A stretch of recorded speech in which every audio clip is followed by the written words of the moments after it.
celular cargado, camisa planchada. ¿Para qué? Me estás mirando como muy sorprendido, pero hay una razón.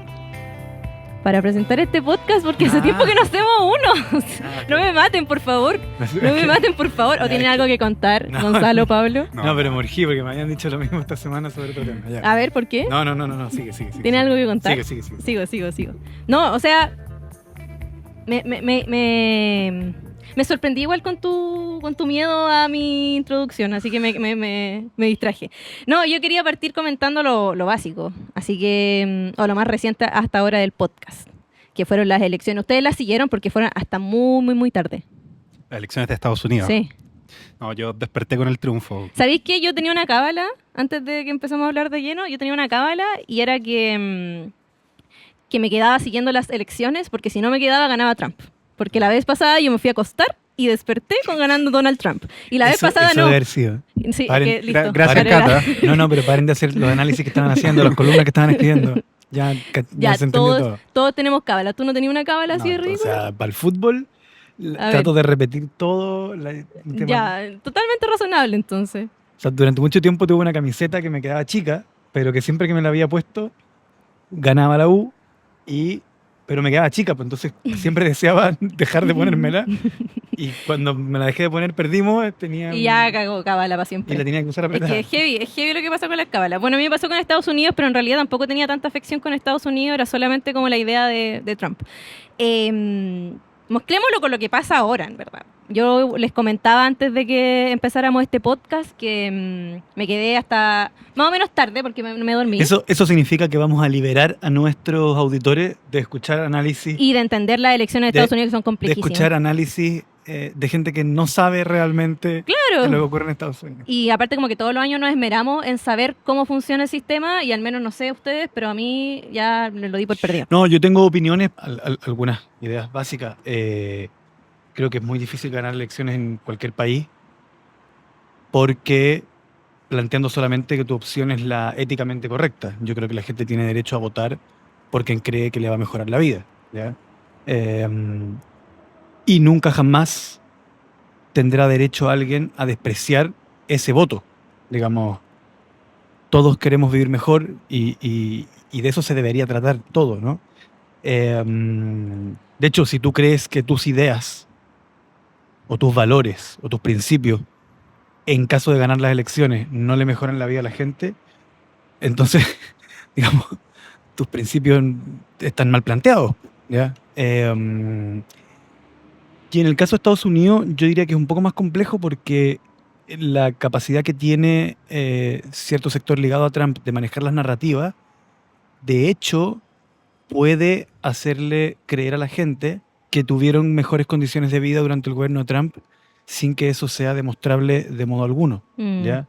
Independiente de que allá tienen el tema de las minorías, que a algunas minorías les conviene un presidente y a otras mayorías otro presidente, etcétera. Bueno, y ahí es importante incluir algo que no solamente abarca los medios de comunicación, sino que también son las redes sociales, que la ultraderecha ha sabido manejar y ha sabido esparcir muy bien lo que es su discurso o esta cosa que tiene que ver más bien con las ideas que ellos plantean. Y de hegemonizarlas dentro del debate y dentro de la discusión, y sin ir más lejos, por ejemplo, igual me parece cuático, por lo bajo, que el dueño de una red social apoye de esa manera a un candidato. Sí, brígido. Y Yo perdón, para explicarme, yo de eso quiero hablar, de cómo las derechas, pero encuentro muy delicado desde Chile plantearle a los trabajadores norteamericanos. Claro, comentar elecciones de afuera. Claro, pero incluso, no, comentar elecciones igual me gusta, aunque como les comentaba en el corte, pero lo voy a decir al aire, he escuchado tantas veces a extranjeros analizar la política chilena y considerar que están diciendo lesera, que no quiero caer en lo mismo, pero sobre todo no encuentro arriesgado en el caso de Estados Unidos como decirle a los trabajadores qué le conviene. ¿Ya? Porque el caso norteamericano en particular es muy complejo respecto a los intereses que se juegan, porque en América Latina, generalmente, hasta hace algún tiempo, los intereses que se contraponían eran de los que tienen como cierta capacidad, los que nosotros caricaturísticamente llamamos los dueños del país, contra los trabajadores. Pero en el caso y los trabajadores son la mayoría. Por tanto, las izquierdas latinoamericanas de las cuales nosotros somos herederos siempre han defendido a las mayorías contra una minoría. Claro, ¿ya? claro, sí. Y en el caso de Estados Unidos se agregan factores que son mucho más enredados. Entonces, como las derechas del mundo, Ujú. en gran parte en defensa de intereses oligárquicos, deciden entrar de lleno en la política, en la defensa de sus ideas y cómo aquello los lleva a resultados materiales en la conciencia colectiva, aquello los lleva a resultados materiales en los conteos de votos, y los conteos de votos les otorga un poder en el Estado que les permite favorecer los intereses del capital. ¿Qué capital? El mismo capital que invirtieron en favorecer sus ideas. Eso sí creo que para los latinoamericanos es un temazo. Claro, y el ejemplo que daba la Cata de Elon Musk es frigio. O sea, estuvo cuánto tiempo negociando si comprar o no Twitter. Terminó comprándolo sin necesariamente tener ganancias, pero lo que compra es esa red de influencia, ¿no? Y nosotros comentábamos que en Chile también estamos en uno de los momentos de la historia en que con más fuerza la derecha está invirtiendo en sus ideas. La derecha y el capital, Ujú. que muchas veces son lo mismo, pero Yo no tengo siempre dan lo mismo. yo tengo una hipótesis. Creo que después del 2011, cuando la derecha dice nos fuimos quedando en silencio, quedan con cierto complejo de que no habían invertido suficientemente en la difusión de su idea y que habían permitido un avance de ideas contrarias a las suyas, después de haber sido dueños del país durante mucho tiempo, de imponer un sistema electoral que de hecho les permitía ganar las elecciones con menos votos. Claro. Pero después del estallido social, yo tengo la impresión de que nunca antes en la historia de Chile las derechas, o más bien ciertos intereses, habían invertido tanto dinero en la difusión y avance de ideas, pero de ideas que sostienen intereses. Claro. Es súper importante que la gente lo sepa. Las encuestadoras también son actores políticos en Chile y tienen un rol político que es muy fácil de ver, a diferencia, qué sé yo, por ejemplo, yo Pivotes la mencioné, pero yo a Pivotes la respeto porque es relativamente transparente. O sea, Pivotes te dice que en la financia contrata a profesionales competentes, nítidamente ideológicos, hace un estudio y te lo publica en su página web, ¿ya? A mí eso me parece que es respetable, o sea, es algo que me gustaría que mi sector hiciera, ¿ya? Yo tengo las ideas contrarias a las de Pivotes, pero me parece que lo que ellos hacen es parte de... Claro, obviamente que como ellos defienden las ideas de los millonarios, es muy fácil que los millonarios los financien, y como nosotros no defendemos las ideas de los millonarios, ¿qué millonario querría financiarlo? Porque aquí no ganan plata con eso, ¿no? Pero las encuestadoras tienen un rol que es muy importante, que es cancelar debates o guiar debates. Entonces, resulta que lo que terminan haciendo es que producen preguntas, porque yo no creo en esta idea como de que hay gente de izquierda que cree que las encuestadoras inventan los números. Claro. Yo no creo que inventen los números. Tampoco hay ninguna forma de fiscalizar si es que los inventan o no. O sea, Es como elaboran el documento, el de instrumento. poder podrían, pero yo no creo que los inventen y tengo cierto respeto por el trabajo que hacen. Pero sí, cuando diseñan las preguntas, muy a menudo vemos que las diseñan con la finalidad de que una sea la determinada respuesta. Yo recuerdo el año 2013, la encuesta CEP preguntó qué opinaban de privatizar Codelco. Y el 85% dijo que por ningún motivo. Y no volvieron a preguntar nunca más nada relacionado a ese tema. Bueno, ¿cómo han amañado las respuestas de... Las black and white, que son brígidas. Bueno, las black and white. No, eso son es ya terrorismo groseras. metodológico. Pero la forma en que tú haces la pregunta hace que después puedas influir en el debate público a través de la respuesta. Entonces, ¿qué prefiere usted? ¿Que las AFP mejoren su pensión o que el proyecto de mierda del gobierno le cague la vida? Entonces dice, bueno, yo también preferiría que la AFP mejore mi pensión. Y eso hace que después cuando uno plantea una propuesta, te paren en seco en el debate y te digan, pero la gente no quiere eso. Claro. Lo cual además es siempre una estafa porque si fuera real que les interesa lo que la gente opina, entonces seguirían preguntando si la gente está de acuerdo con un nuevo retiro. Porque la gente si está a favor de un nuevo retiro y ahí no te paran en seco para decirte, porque yo no estoy a favor de un nuevo retiro. Creo que de hecho un nuevo retiro haría más pobres a los pobres, así de concreto, Tajante. y haría que el que saque la plata la pierda. O sea, Claro. pierda una fracción de su valor, ¿ya?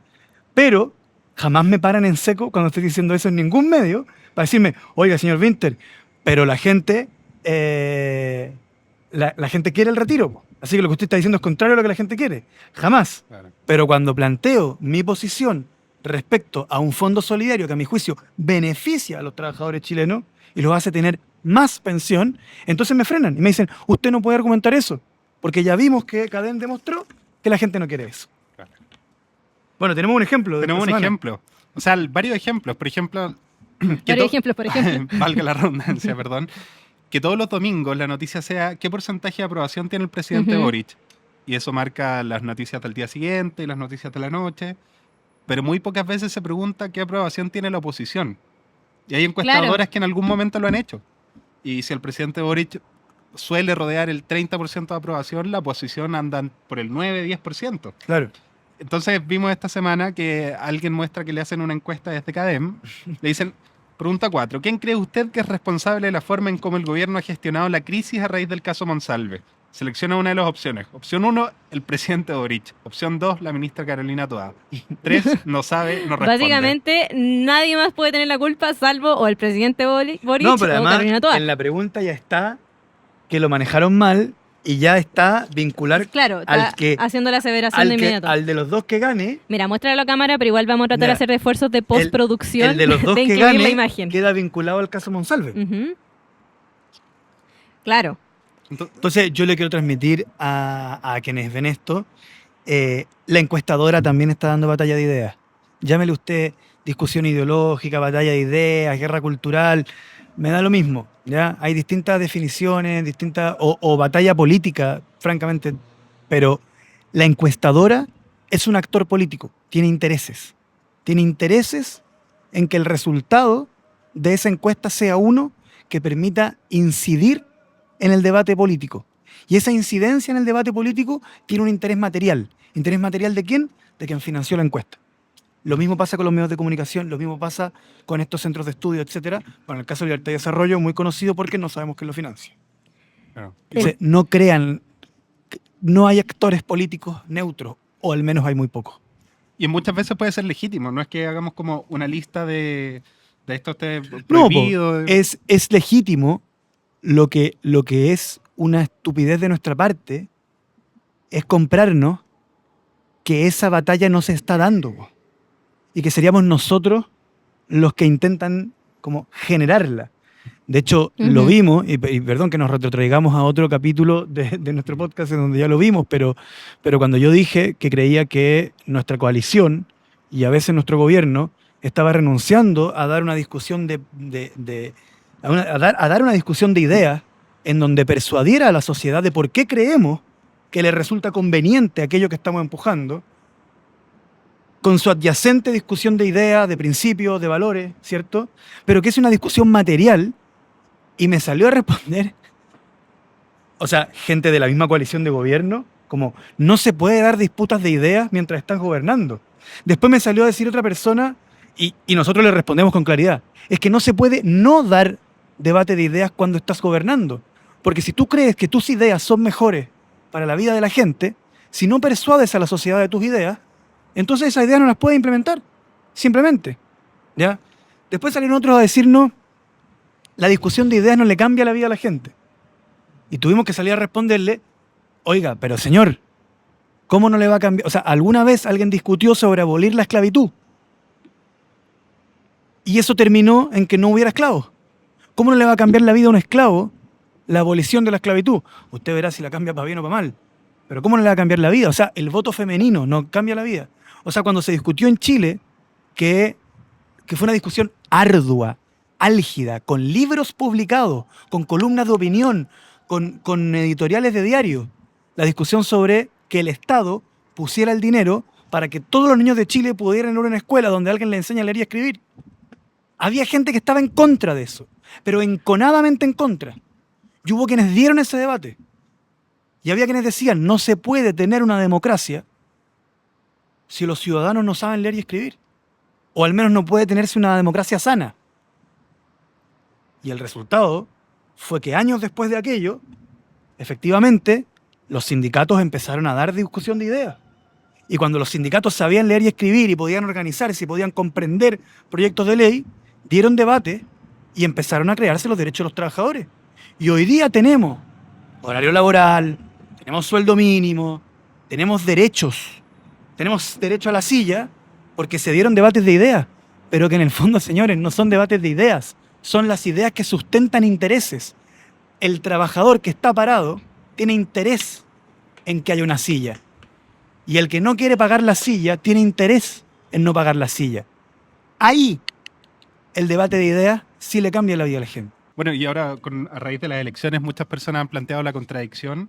Dicen como que hay que elegir entre la gestión y la ideología. Como- Ay, a propósito de eso, tengo un comentario que le hablaba a Gonzalo antes de que empezara este programa, que, bueno, a propósito del mismo recuento que hizo recién Gonzalo, hay una cosa que me llamó mucho la atención y venía también marcado con las cosas que había hecho antes a propósito de una ñoñería que hago que me pegó Pablo, que es de mirar noticias antiguas, como de ciertos años, 2003, 2006, qué sé yo. Estaba buscando la de la píldora del día después. Y me llamó la atención como que era un debate así salvaje. Prácticamente estábamos matando guaguas, todas las mujeres que estaban a favor de la píldora del día después. Que todos sabemos que biológicamente eso es imposible de hacer con una píldora del día después, ¿cierto? Bueno, la cosa es que O sea, hace poco... lo tuvo que hacer un fallo del Tribunal Constitucional. Claro, Y más que eso, el doctor Croxato trabajaba, voy a ser impreciso porque esto no venía al caso de la discusión, y estoy recordando algo que pasó hace mucho tiempo, perdón que te interrumpa. no, está bien, dale. El doctor, aquí está la clave, el doctor Croxato trabajaba en la Universidad Católica y se le encarga un estudio sobre si la píldora es abortiva o no es abortiva. Y cuando el doctor Croxato está logrando llegar a puerto respecto a que no es abortiva, Ujú. entonces se lo despide y se cancela el proyecto. Obviamente, si era una discusión de ideas, Bueno, y a con propósito... intereses. A propósito de esa misma discusión, no, como ya zanjamos en este podcast, no vamos a hablar de una elección de otro país, pero sí podemos comentar ciertos aspectos que nos puedan hacer sentido en Chile.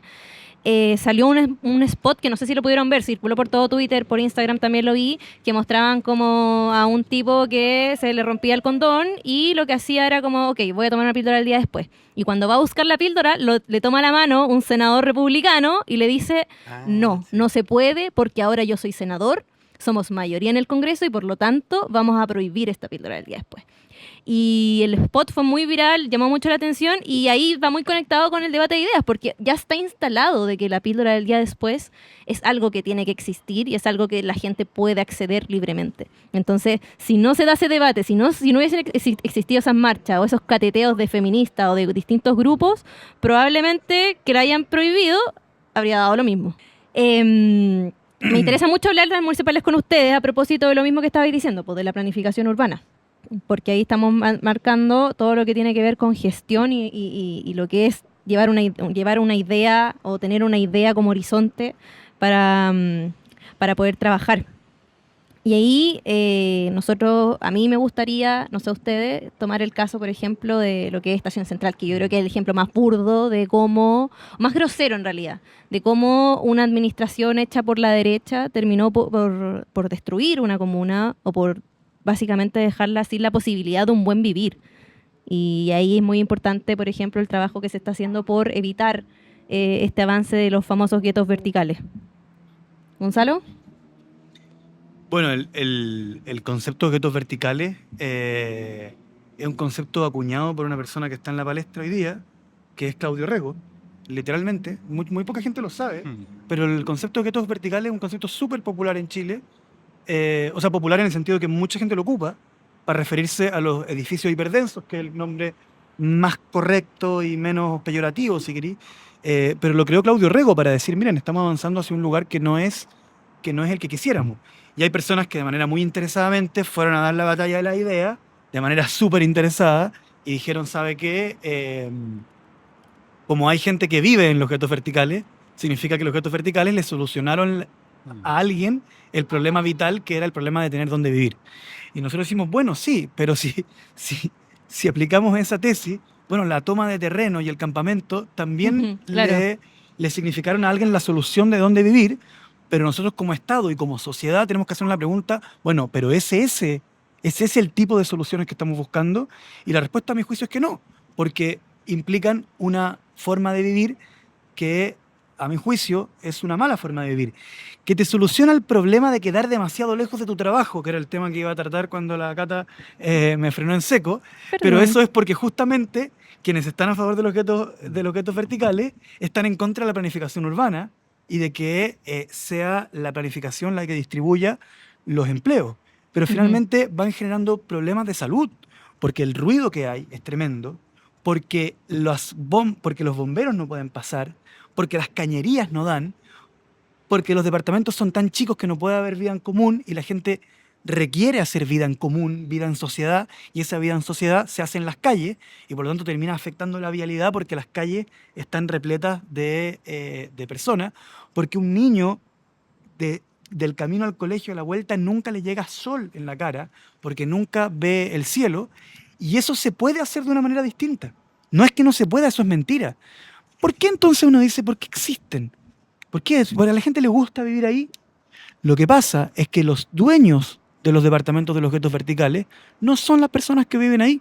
Son personas que viven en otras comunas y que de hecho ni siquiera visitan esas comunas, sino que simplemente hacen departamentos para inversión y requieren que haya un déficit habitacional, requieren que el Estado no tenga la capacidad de solucionarlo, ¿cierto? Porque, importante que la gente lo sepa, el mayor comprador de terrenos en Chile son los bancos. Y por lo tanto, cuando hay un terreno en la ciudad, el banco, o sea, el Estado, a través de Serviu, compite contra el banco a ver quién puede pagarle más al dueño para poder generar soluciones para la gente. Como no pueden generar soluciones para la gente, el 40% más vulnerable, que es el beneficiario del subsidio, esa gente termina yendo a poder comprar o a poder arrendar en donde puede. Pero los dueños de los departamentos de los guetos verticales son personas que no vivirían en esos departamentos, sino que solamente le sacan a la mayor, o sea, ocupan la mayor cantidad de metros cuadrados que le permite la ley para poder cobrar lo más que pueden cobrar. Y sobre lo que decías, Gonzalo, CIPER en 2021, por ejemplo, publicó un estudio que analizó a los superdueños de departamentos en la región metropolitana. Entonces, identificó personas, analizó más de 2.600 departamentos, identificó dueños que tenían incluso 96 departamentos y 8 como promedio. Claro. Con esta Y lógica. eso nos lleva a una discusión de buena gestión, que fue buena gestión porque había una idea detrás. Y voy a poner un ejemplo. Felipe Muñoz. Felipe Muñoz es el alcalde de Estación Central, que a diferencia de los alcaldes UDI, es un alcalde que ha propiciado el buen vivir en la comuna y que no ha propiciado como objetivo central el meter la mayor cantidad de departamentos de propietarios que no son de la comuna y que lucran con el suelo de la comuna y que lucran con la necesidad de vivienda de la gente a través de un mal vivir. Felipe Muñoz es un alcalde que fue reelecto principalmente porque tiene una idea de ciudad y gestionó bien la comuna con esa idea de ciudad al frente. El caso de Renca es súper interesante porque es un alcalde que vuelve a sacar una votación extraordinaria, pero que él gestionó, ha tenido una gran gestión en gran parte porque ha creído en la asociatividad comunal, en la asociatividad, ¿cierto?, en lo comunitario, como el principal o el más eficiente gestor con el municipio. Eso es una forma de ver la vida.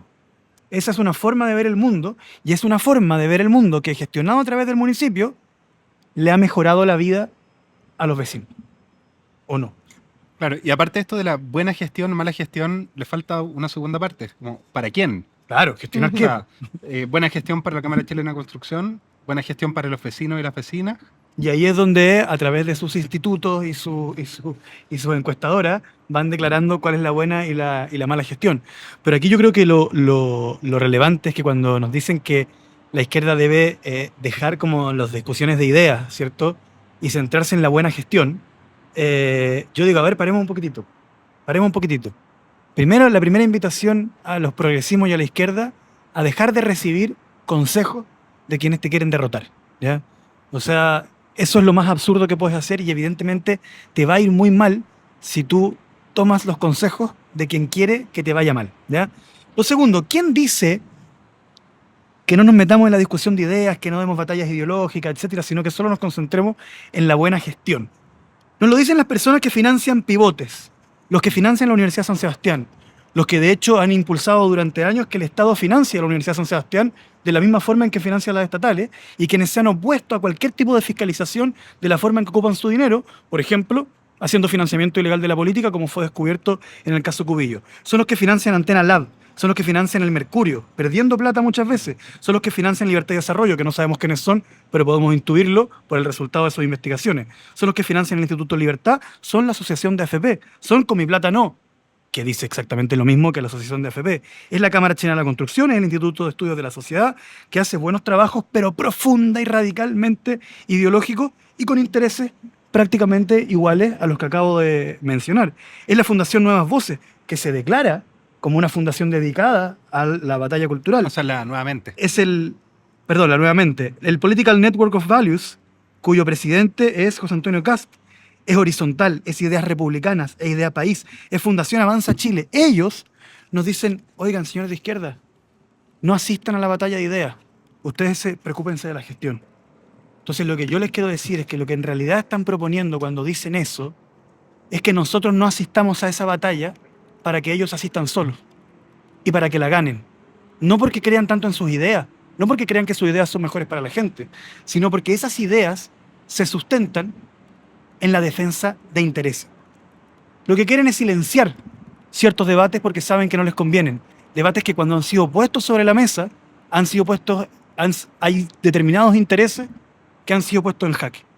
Entonces nosotros les queremos decir que nosotros no vamos a renunciar a la discusión de ideas, porque entendemos que no existe ninguna contradicción entre la buena gestión y la discusión de ideas, porque de hecho lo que se gestionan son esas ideas.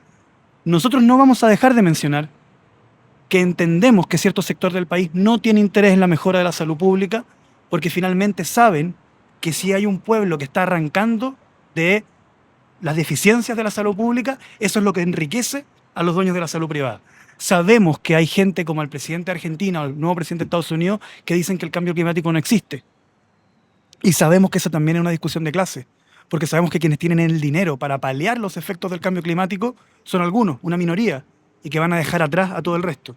Sabemos que no quieren dar la discusión sobre la planificación urbana por distintos motivos.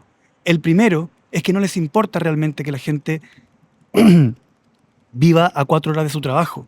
Pero el trabajador tiene que entender que cuando la ciudad no se planifica y las viviendas están a 4 horas de donde está el empleo, finalmente te están recortando un pedazo de tu vida. Te están extendiendo la jornada laboral por oponerse a la planificación.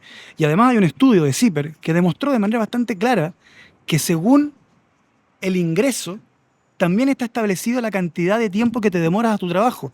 Ahí hay una discusión de ideas, creer o no creer en la planificación urbana, que afecta material directamente en tu vida. Sabemos que no quieren que discutamos acerca de que las AFP gastan 20 veces lo que gasta la AFC en materia de soporte. Eso con la tuya. Sabemos que no quieren que discutamos que las AFP tienen ganancias escandalosas, finalmente, ¿cierto?, a través de su influencia en el Estado. Sabemos que no quieren que discutamos acerca de que 7 familias se quedan con toda la masa pesquera. Porque son discusiones pero son discusiones que afectan materialmente la vida de las personas. Son discusiones de ideas que afectan materialmente la vida de las personas. El alcalde Tomás Bodanovich el otro día decía que tiene que ser bandera de la izquierda la eficiencia estatal. Y quiero tomar eso. Y creo que tenemos que tomar ese compromiso, porque finalmente la ineficiencia estatal termina siendo la profecía autocumplida que tienen las derechas en toda América Latina.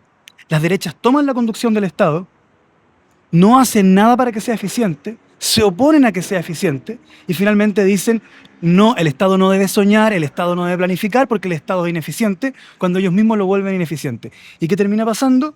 Que ellos mismos le ponen competencia a los servicios del Estado y se hacen ricos cobrándole a la gente por aquello que el Estado podría haber hecho eficientemente.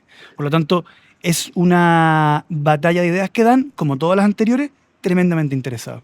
Para ir cerrando el tema de municipales, me gustaría hacer una acotación pequeña, si me lo permiten. Estamos próximamente a tener una elección de segunda vuelta y me gustaría mucho, sin ser yo una fanática o ¿cómo se llama? Una groupie de Claudio Rego, me gustaría mucho decir que ha sido muy buen gobernador. Un muy buen gobernador. Cuando pienso en su gestión me imagino plazas, canchas, el proyecto de Nueva Alameda, que a mí como persona que le gusta salir a trotar le hace mucha ilusión porque significa que los peatones tenemos más acceso a nuestra ciudad. Eh, Tenemos seguridad, cámaras, buses eléctricos. O sea, de verdad ha hecho la pega pensándola no solamente como en una gestión meramente, sino que en el buen vivir de la gente de la región metropolitana. Y eso es súper destacable. Y asimismo, tal como yo menciono esto, cuando la oposición o las personas que tratan de desprestigiar su trabajo no lo hacen en relación a esta misma gestión que les estoy comentando, sino que más bien apuntan a, que lo he visto en varios tweets, en verdad, apuntan a su origen social, como hacemos un nuevo clivaje de, porque son dos orregos además en la papeleta, del orrego pobre, el orrego de colegio de número. Que ni siquiera es de colegio de números. Cuéntalo ¿Cómo después no? para terminar la Ya. idea, a ver. El orrego de números versus este orrego que hace la gestión. Y cuando uno trata de hablar de la gestión de Francisco, estamos siendo clasistas, po, ¿no? Claro. O sea, esto del orrego rico y el orrego pobre es increíble como en su batalla de las ideas y de los intereses lo que han creado. Primero esta idea de que Francisco Orrego vendría como de un colegio con números. O sea, el Colegio Marista de Villa Alemana no tiene una colegiatura baja. No es una escuela pública con números. ¿Cuánto cuesta? O sea, ¿Tenemos el número? yo vi una No actualización. importa. Más de 300 al mes según algo que circuló en Twitter que tendremos que verificar. Ujú. Pero es muy curioso porque la misma derecha que nos dice todo el tiempo que solamente se trata de gestión, cuando hay un candidato a gobernador que tiene excelentes números en gestión, dicen no, es que en realidad todo se trata del origen social. Y en las elecciones que hubo hace 2 semanas, tuvimos 700 elecciones, entre elecciones de consejos municipales, alcaldes, cores, concejales, y de todas ellas, solamente en una se trató del origen social. Porque en Huachuraba, en un Cupudi, llevan a Max Luxic, el hijo de Andrónico Luxic. Contra Paola. Contra Paola Roja, una candidata de Huachuraba, trabajadora de ahí, de otro origen social. Ahí no. Ahí no. Ahí Y en no. San Miguel tampoco. Con Carol Bone versus Erika Martínez, ahí no importa el origen social. Entonces nos dicen, nos dan lecciones a la izquierda, diciendo como, ustedes salgan de la batalla de las ideas, dedíquense a la gestión. Y cuando un tipo que no es de izquierda, que es Orrego, como que dice, ok, me voy a dedicar a la gestión completamente, tiene números maravillosos en gestión, dice, no, es que el origen social, que el Orrego rico, el Orrego pobre, que ni siquiera es el Orrego pobre también. Tampoco es Sí, tal, ese es el tema también. sí, Y eso una- también da rabia un poco, ¿no? Si Oye, sí. No, evidentemente, esto es una prueba de las trampas que nos van poniendo y que nuestra gente cae muchas veces. Pero quería mencionar algo de la elección de gobernador. Como ustedes muy bien saben, en la elección pasada el Frente Amplio no apoyó a Claudio Rego. De hecho, nuestra candidata pasó a segunda vuelta. Teníamos otra propuesta, otro proyecto, etc.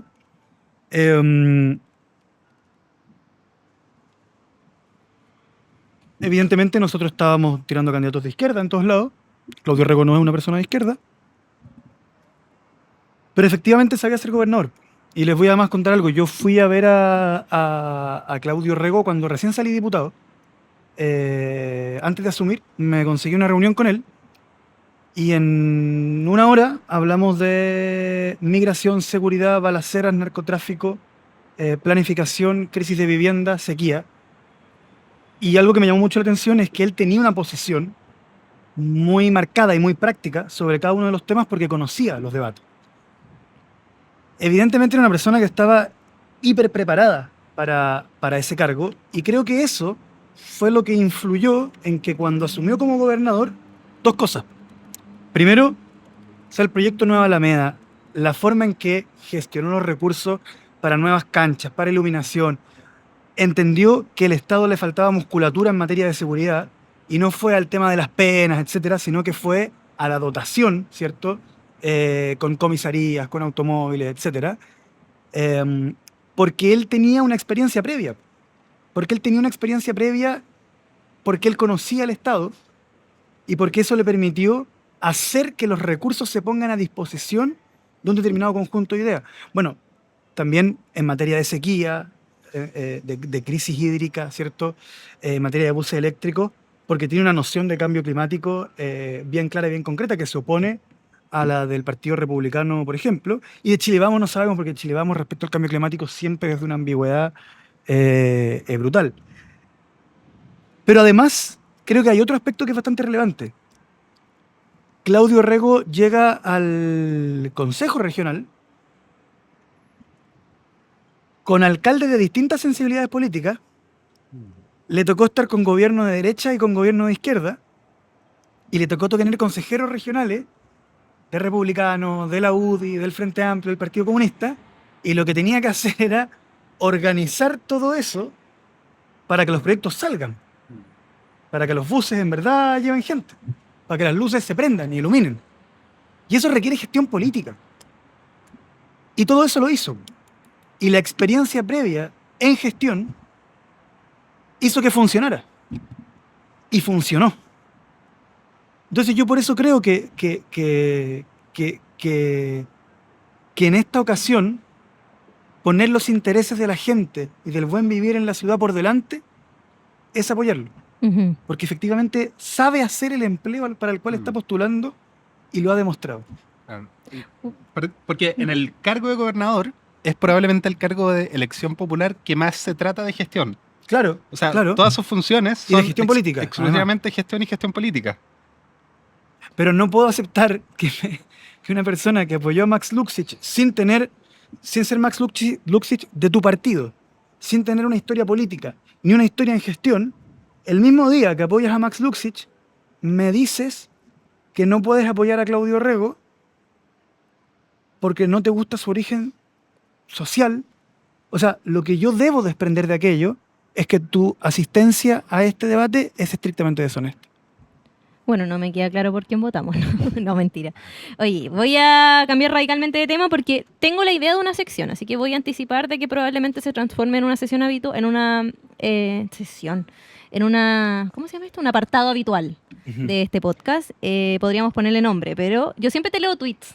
Entonces ¿Ya? ahora se me ocurrió que te voy a leer un tweet en cada podcast y tú te haces cargo. Podríamos llamarle el me hago cargo de la semana, me hago cargo del podcast. Dale. Voy a proceder a leer.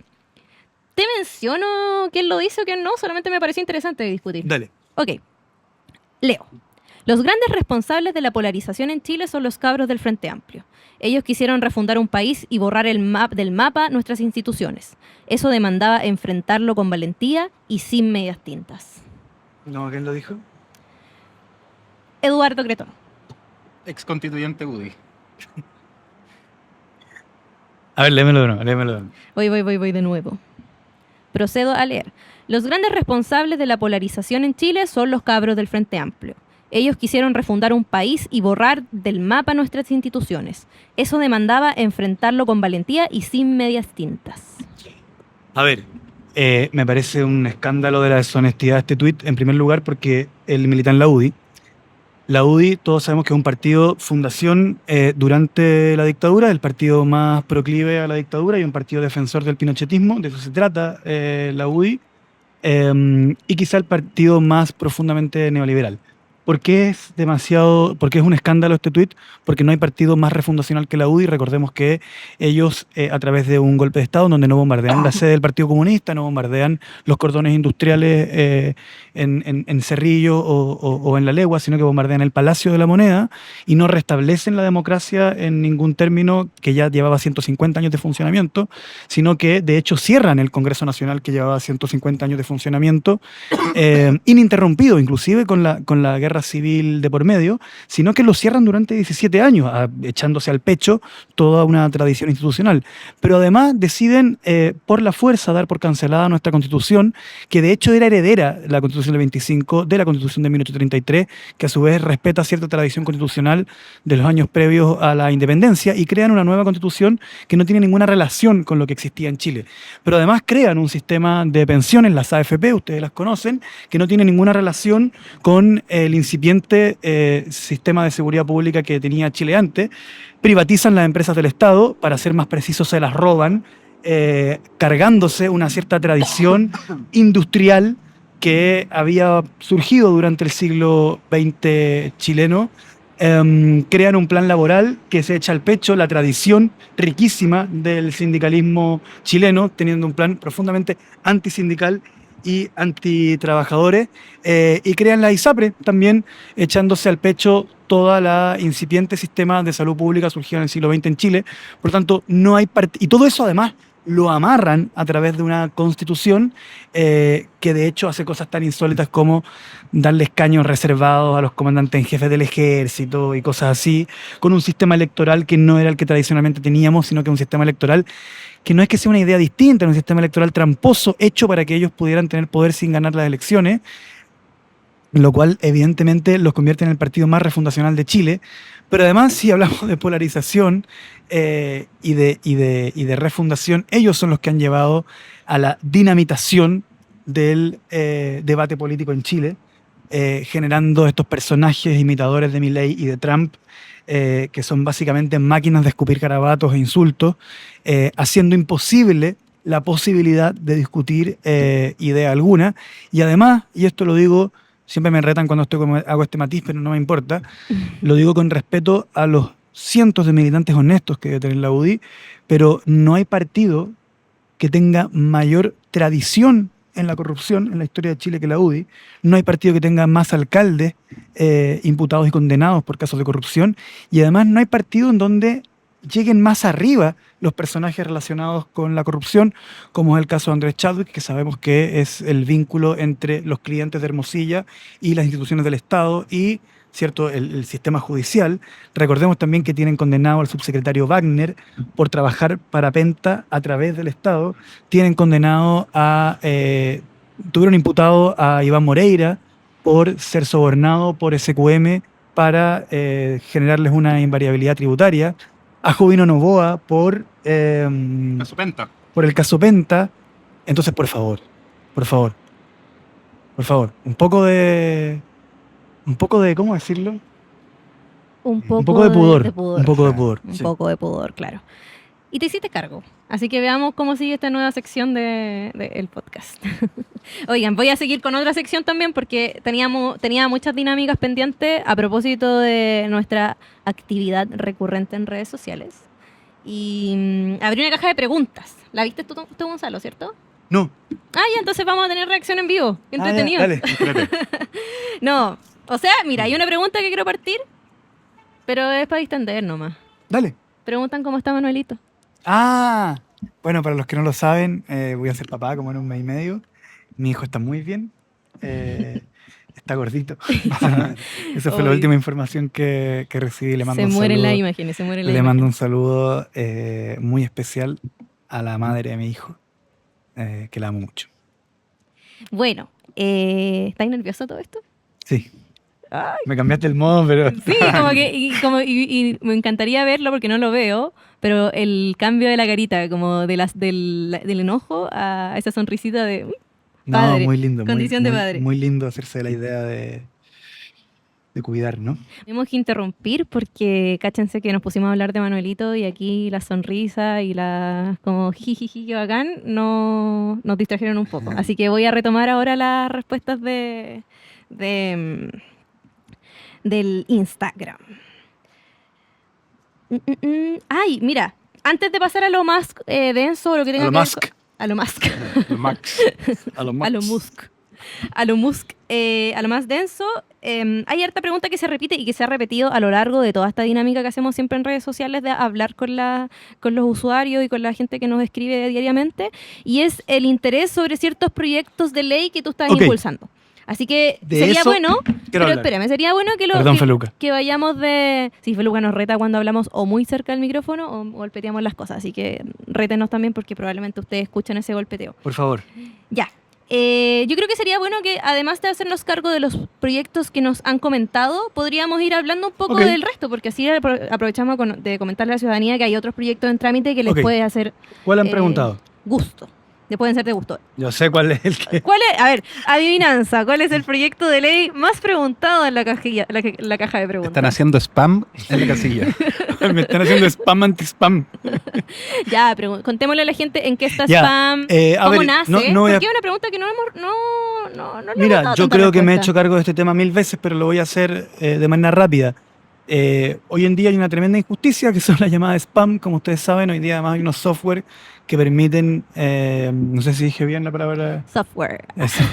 Hay unos software que permiten llamar a 1000 personas a la vez y hay cientos de empresas que están ocupando nuestro tiempo y nuestros teléfonos. Eso ha hecho que la gente modifique sus hábitos y sus prácticas y que finalmente deje de contestar el teléfono. Tenemos casos en el distrito que algunos me dicen, no, ¿por qué se preocupa de problemas que no son importantes? Bueno, que tengamos que modificar el uso de nuestros aparatos porque hay una empresa que desea vendernos cosas, a mí no me hace sentido y me parece profundamente injusto. Y ustedes dirán, bueno, no es urgente, claro, pero cuando algo injusto es legal y tú eres legislador, es tu culpa.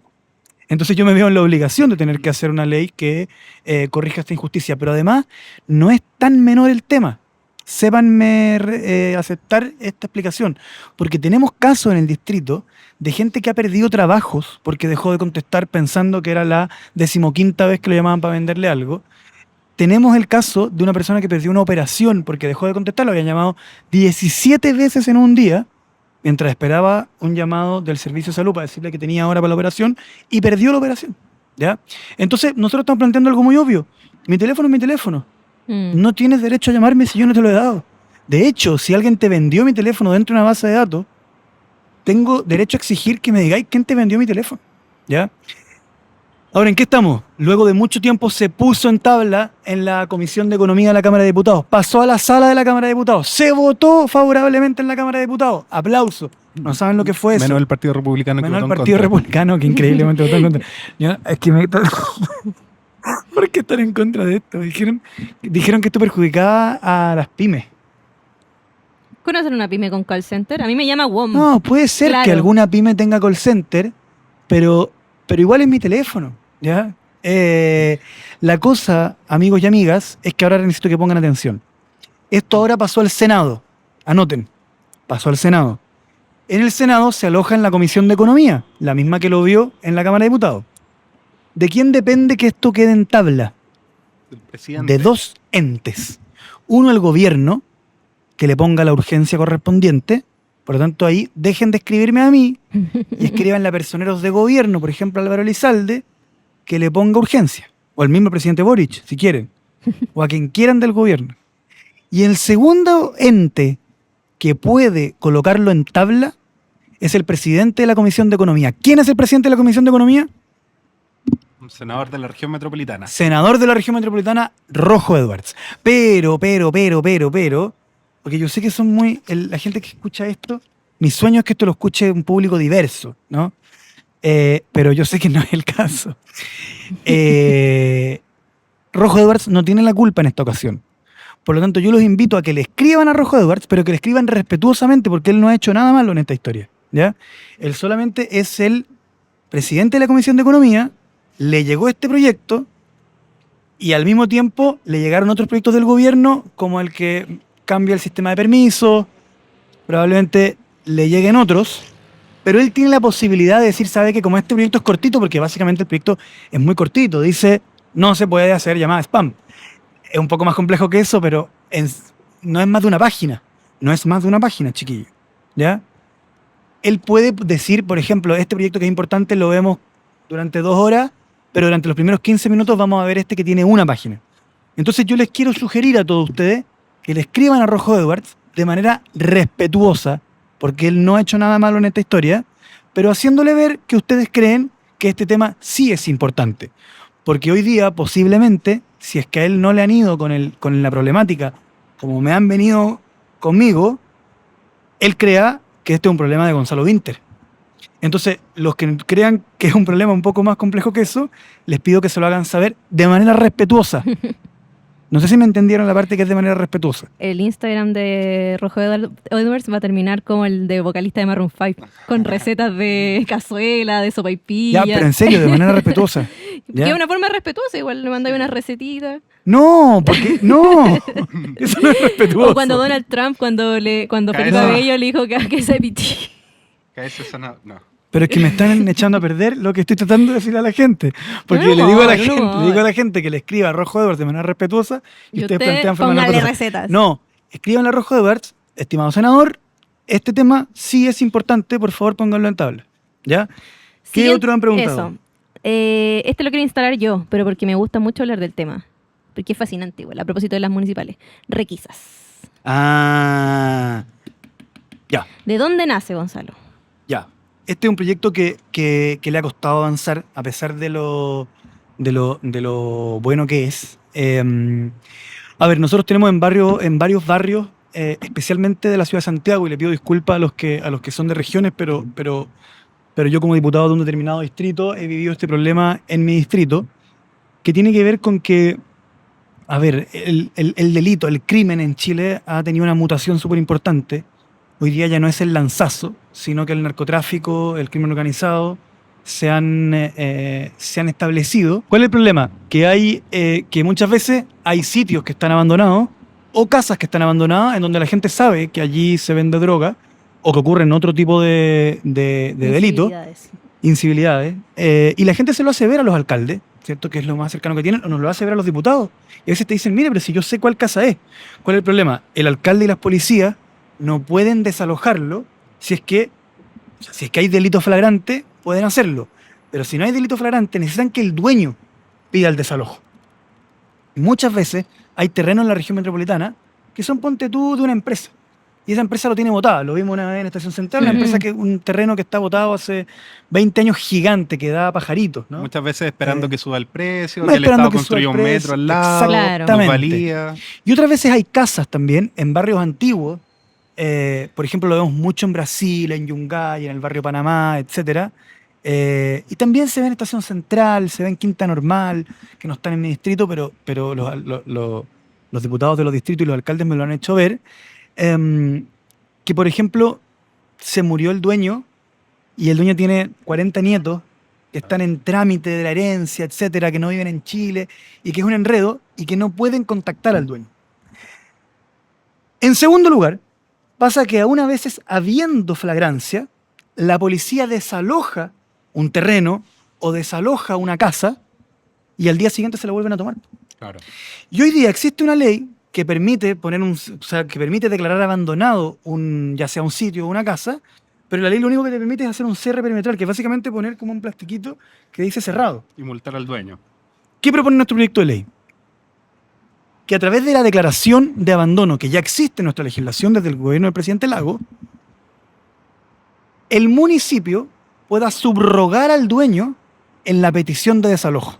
Es decir, mientras el dueño no aparezca, si yo veo que están vendiendo droga, todo el mundo sabe que hay trata de personas, todo el mundo sabe que hay comercio sexual, ya sea en un terreno o en una casa, el alcalde pueda tramitar la declaración de abandono, que puede ser interrumpida por el dueño si quiere, pero si el dueño aparece, aparece.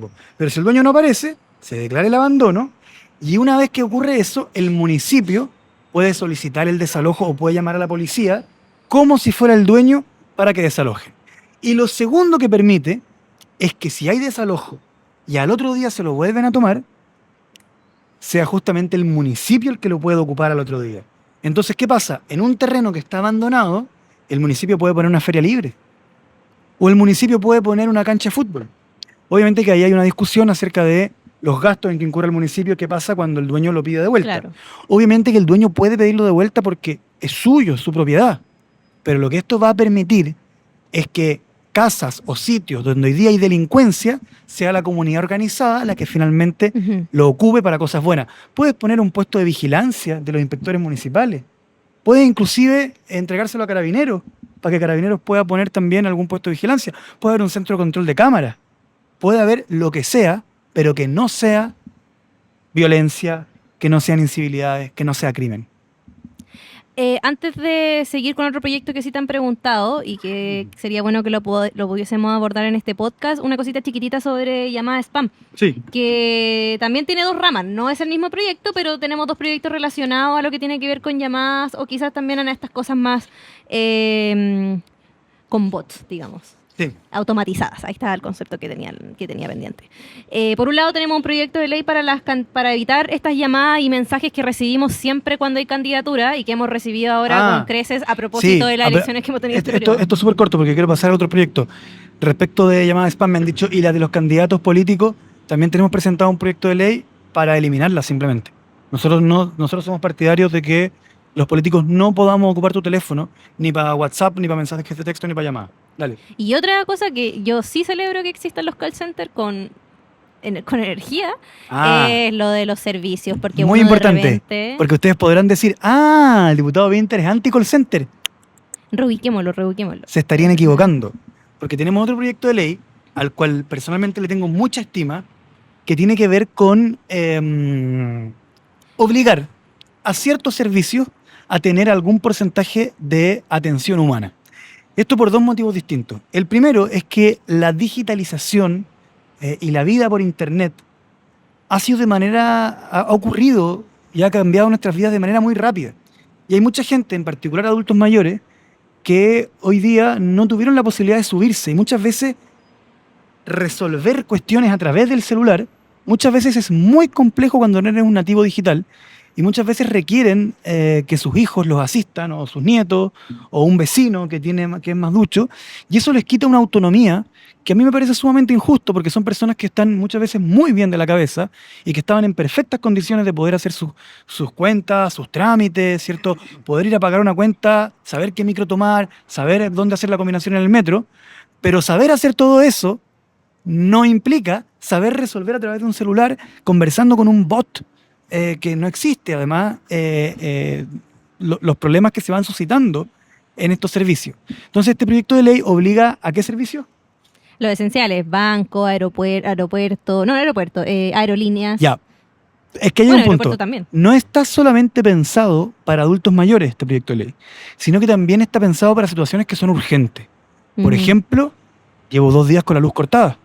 Y Claro. ustedes dirán, bueno, pero ¿cómo 2 días? Bueno, acuérdense la crisis que tuvimos después del viento, cuando en él no te contestaba o cuando en él te hacía conversar con un robot. Entonces, eso fue el origen del proyecto. Y que muchas Entonces, veces no conducía lo que estamos proponiendo es que estas empresas, si tienen concesiones estatales sobre todo, se den el trabajo de tener un ser humano que te pueda atender. Aerolíneas, ustedes dirán, ¿por qué no es tan esencial, no es tan básico? Pero la angustia que te puede dar cuando estáis a 2 minutos de perder un vuelo por un malentendido, por qué sé yo qué cosa, que te atienda un ser humano y que te diga sabe que no o sabe que sí, pero que no estés hablando con una página web, es algo básico y yo creo que todos vamos a Y agradecer ojo mucho. que no es antitecnología. O sea, No, que no, ojalá no. que existan muchos chatbots y formas de comunicación por ese tipo, pero que este tipo de empresas esenciales, además de esa tecnología, tengan atención humana. Exactamente. Claro. Pasemos a otro proyecto porque se nos va a ir el tiempo en este podcast. Motochorros. Que a mí a todo esto me han intentado quitar el teléfono 3 veces sin éxito.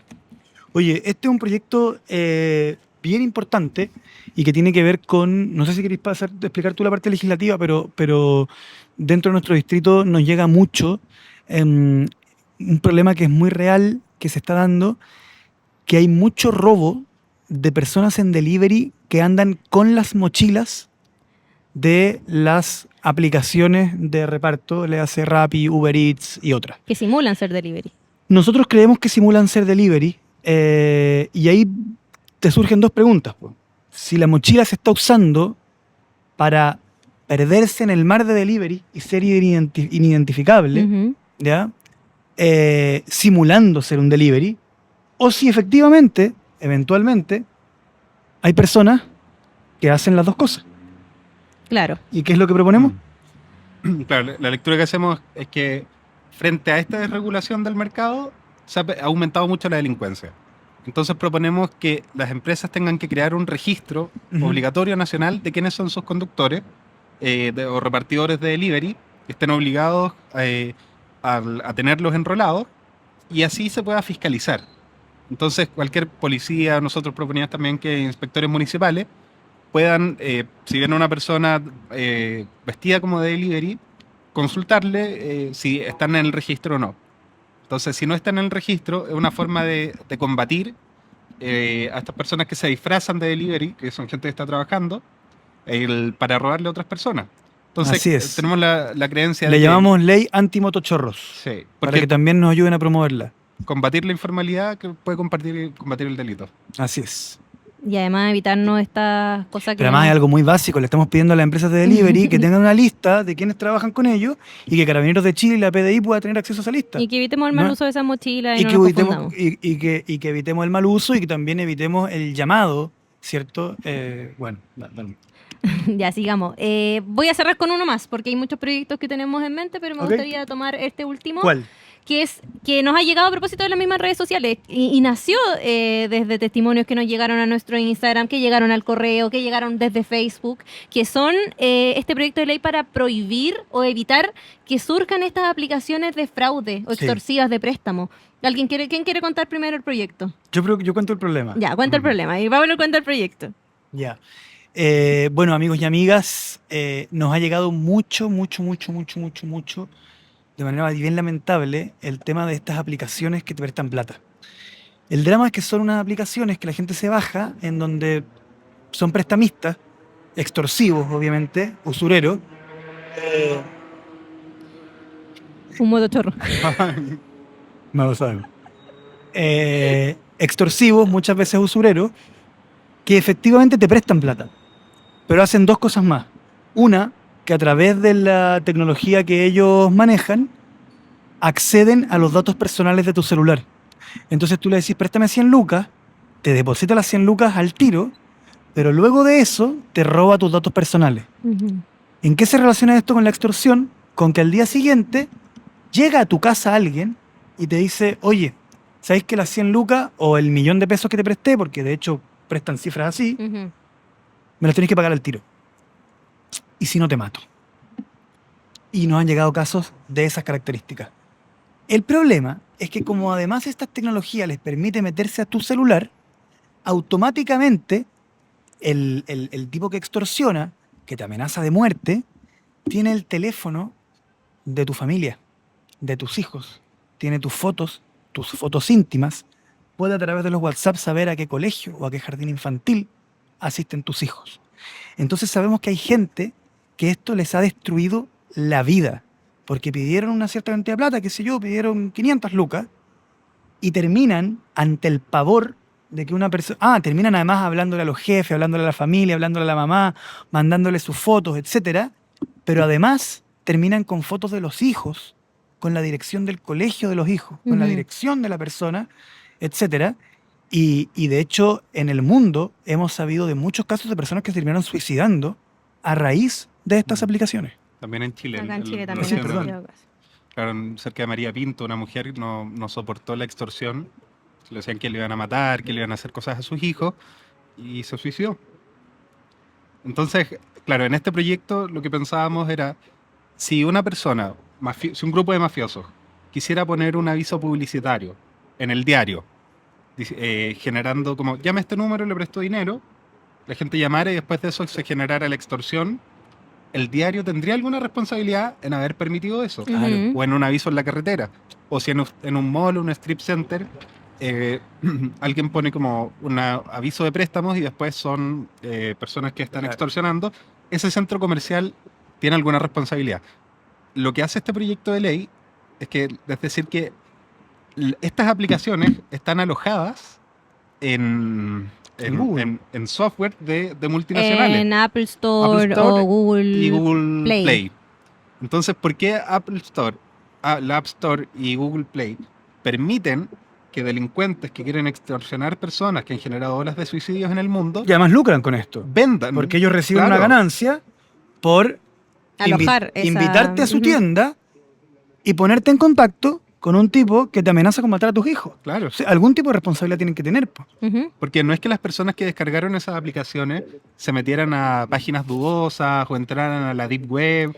No, entraron a la tienda de aplicaciones y muchas veces estas aplicaciones imitan la iconografía Claro. de marcas conocidas. Mm. Entonces hay gente que llega ahí por confusión y lo que hace este proyecto es subir los requisitos para aplicaciones financieras en este tipo para Google o para Apple. Claro, o sea, señor Google, señor Apple, si usted va a estar vendiendo finalmente o ofreciéndome... a ver, señor Google, señor Apple, ¿usted está ganando plata con que yo compre en su tienda una aplicación financiera?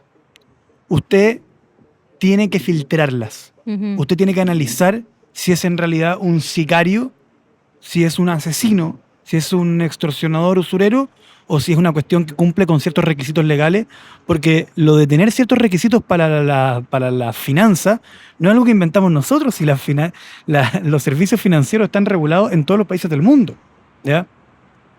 Así es. Y es importante decir que ese proyecto sobre todo no actúa posterior al delito, sino que ayuda a eliminar Exactamente. en cierta forma. Esto es prevención del delito. Claro, y evitar que la gente pase estos mal ratos, que vivan estas historias que son realmente de terror, que nos ha tocado leer en los correos, en los mensajes, y de verdad es un delito que no solamente te arruina financieramente, te arruina la vida en todos los planos posibles. Amigos y amigas, si tienen más problemas que ustedes creen Escríbanos. que desde el Congreso podemos hacernos cargos, por favor háganoslo saber. Nos encanta nuestro trabajo y aunque suene cliché, servirles es nuestro trabajo. Y leemos todo, en lo posible, pero leemos todo. Así que nos Así encanta es. también poder colaborar desde nuestra área. Se nos acaba el tiempo, Chao. así que despídate de la gente, hay que despedirse bien. No, si a nadie le importa la despedida. Se nos acaba el tiempo. Pablo, Gonzalo, nos vemos en un próximo podcast. Nos Espero vemos. que con la misma corbata planchada, o sea, no, el mismo celular cargado y la camisa planchada. Hasta luego, chao, chao. Nos vemos. Chao.